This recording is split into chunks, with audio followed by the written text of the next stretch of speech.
Hi అండి. ఈరోజు మన రెసిపీ క్రిస్పీ బెండి ఫ్రై.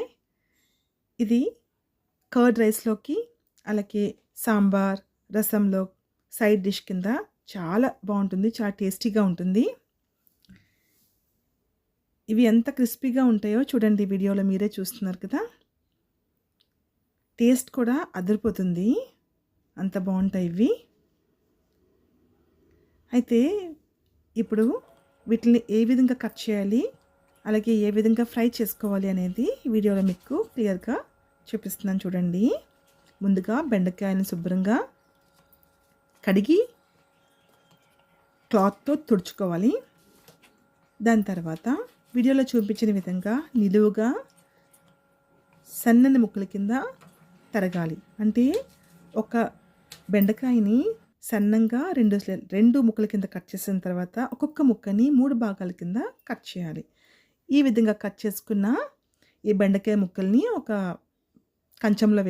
ప్లేట్లో వేసుకొని అందులోకి ఇప్పుడు 2 టీ స్పూన్లు శనగపిండి, 1 టీ స్పూన్ కార్న్‌ఫ్లోర్, 2 టీ స్పూన్లు బియ్యం పిండి, కాసింత పసుపు, 1/2 టీ స్పూన్ కారం, 1/2 టీ స్పూన్ ధనియాల పొడి, 1/2 టీ స్పూన్ జీరా పొడి, టేస్ట్‌కి తగినంత సాల్ట్ ఇవన్నీ వేసుకొని ఈ పొడులన్నీ కూడా, ఈ పిండంతా కూడా ఈ బెండకాయలకి పట్టే విధంగా కలుపుకోవాలి.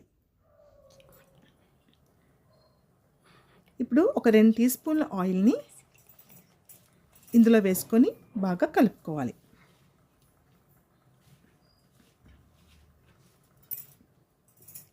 అరచెక్క నిమ్మకాయ ఇందులో పిండుకోవాలి.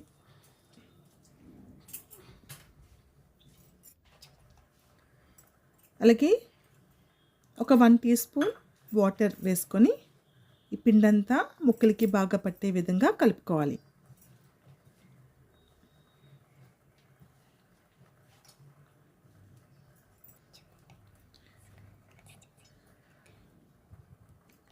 ఈ విధంగా కలిపించుకున్న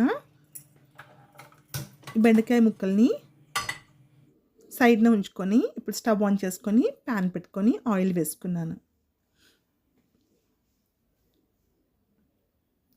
ఆయిల్ వేసుకొని ఈ ముక్కల్ని ఇందులో వేసుకొని ఫ్రై చేసుకోవాలి.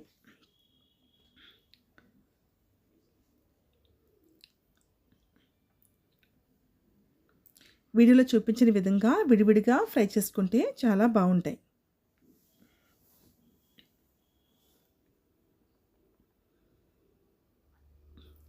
ఈ ఫ్రై చేసుకున్నప్పుడు స్టవ్ని మీడియం ఫ్లేమ్లో ఉంచుకోవాలి.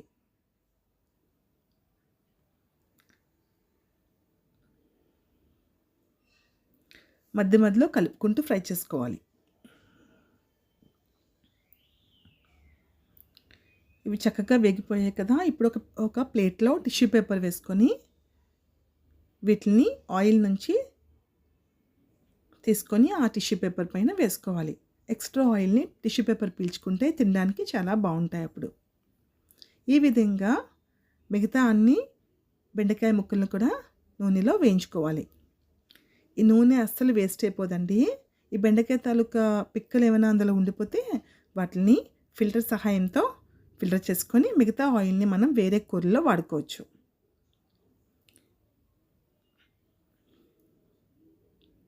ఈ రెసిపీ మీకు కానీ నచ్చితే ప్లీజ్ వీడియోని చివరి దాకా చూసి వీడియోని లైక్ చేయండి. అలాగే కొత్తగా మన ఛానల్ ఎవరైనా చూసేవాళ్ళంటే ప్లీజ్ ఛానల్ని సబ్స్క్రైబ్ చేసుకోండి. మీ విలువైన సమయాన్ని కేటాయించి కామెంట్ చేయడం అయితే అస్సలు మర్చిపోకండి. ఇంతవరకు వీడియో చూసినందుకు థ్యాంక్ యూ సో మచ్.